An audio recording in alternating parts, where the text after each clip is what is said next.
ಇವತ್ತು ನಾನು fruit custard ರೆಸಿಪಿನ ತೋರಿಸ್ತಾ ಇದ್ದೀನಿ. ಮಾಡೋದಕ್ಕೆ ತುಂಬ ಈಸಿ ಇದೆ. Welcome to my food bouquet channel.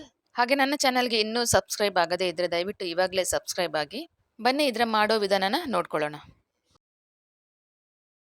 ಮೊದಲಿಗೆ ಒಂದು ಪಾತ್ರೆಗೆ ಒಂದು ಅರ್ಧ ಲೀಟರ್ ಆಗುವಷ್ಟು ಹಾಲು ಹಾಕ್ಕೊಳ್ತಾ ಇದ್ದೀನಿ. ಇವಾಗ ಇದನ್ನು ಒಲೆ ಮೇಲಿಟ್ಟು ಕುದಿಸ್ಕೋಬೇಕು. ಈಗ ಒಂದು ಸಣ್ಣ ಬೌಲಿಗೆ ಉಳಿದ ಹಾಲನ್ನು ಸ್ವಲ್ಪ ಹಾಕ್ಕೊಳ್ತಾ ಇದ್ದೀನಿ. ಅದಕ್ಕೆ ಒಂದು 2 ಸ್ಪೂನ್ ಆಗುವಷ್ಟು ಕಸ್ಟರ್ಡ್ ಪೌಡರ್ನ ಹಾಕ್ಕೊಂಡಿದ್ದೀನಿ. ಇದು ಯಾವುದೇ ಲಮ್ಸ್ ಇಲ್ಲದಾಗೆ ಇದನ್ನು ಮಿಕ್ಸ್ ಮಾಡ್ಕೋಬೇಕು. ಇವಾಗ ಇದು ಕುದೀತಾ ಇರುವಂಥ ಹಾಲಿಗೆ ನಾವು ಮಿಕ್ಸ್ ಮಾಡ್ಕೊಂಡಂತಹ ಕಸ್ಟರ್ಡ್ ಪೌಡರ್ ಮಿಶ್ರಣನ ಹಾಕೋಬೇಕು.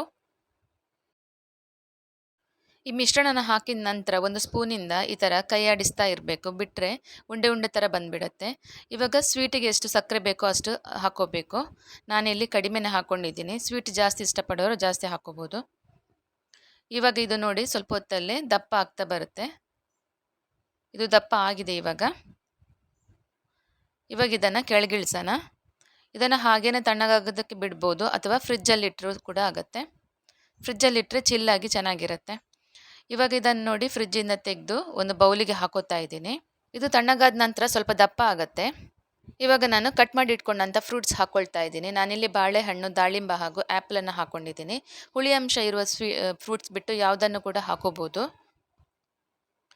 ಇವಾಗ ಡ್ರೈ ಫ್ರೂಟ್ಸನ್ನು ಹಾಕ್ಕೊಂಡಿದ್ದೀನಿ. ಯಾವುದೇ ಡ್ರೈ ಫ್ರೂಟ್ಸನ್ನು ಕೂಡ ಯೂಸ್ ಮಾಡ್ಬೋದು. ಇವಾಗ ಇದನ್ನು ಮಿಕ್ಸ್ ಮಾಡ್ಕೋಬೇಕು ಚೆನ್ನಾಗಿ. ಆರೆಂಜ್, ಮೂಸಂಬಿ ಆ ಥರ ಫ್ರೂಟ್ಸ್ ಬಿಟ್ಟು ಯಾವ ಫ್ರೂಟ್ಸನ್ನು ಕೂಡ ಯೂಸ್ ಮಾಡ್ಕೊಳ್ಬೋದು.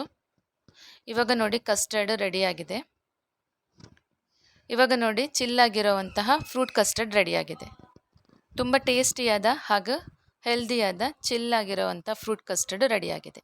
ಈಗ ಬೇಸಿಗೆಗಂತೂ ಇದನ್ನು ಎಷ್ಟು ಸಲ ಮಾಡಿಕೊಂಡು ಕೂಡ ತಿನ್ಬೋದು. ಈ ರೆಸಿಪಿ ನಿಮಗೆ ಇಷ್ಟ ಆಯಿತು ಅಂತ ಅನ್ಕೋತೀನಿ. ಇಷ್ಟ ಆದರೆ ಲೈಕ್, ಶೇರ್ ಹಾಗೂ ಸಬ್ಸ್ಕ್ರೈಬ್ ಮಾಡೋದನ್ನು ಮಾತ್ರ ಮರಿಬೇಡಿ. ಹಾಗೆ ನನ್ನ ಚಾನಲ್ಗೆ ನೀವೇನಾದರೂ ಹೊಸಬರಾಗಿದ್ದರೆ ದಯವಿಟ್ಟು ಸಬ್ಸ್ಕ್ರೈಬ್ ಮಾಡಿಕೊಂಡು ನೋಡಿ. ನಾನು ಹಾಕುವಂಥ ಎಲ್ಲ ಹೊಸ ರೆಸಿಪಿಯನ್ನು ಕೂಡ ನೀವು ನೋಡ್ಬೋದು. ಹಾಗಾದರೆ ಮತ್ತೊಂದು ಹೊಸ ರೆಸಿಪಿಯೊಂದಿಗೆ ಮತ್ತೆ ಬರ್ತೀನಿ. Thank you for watching.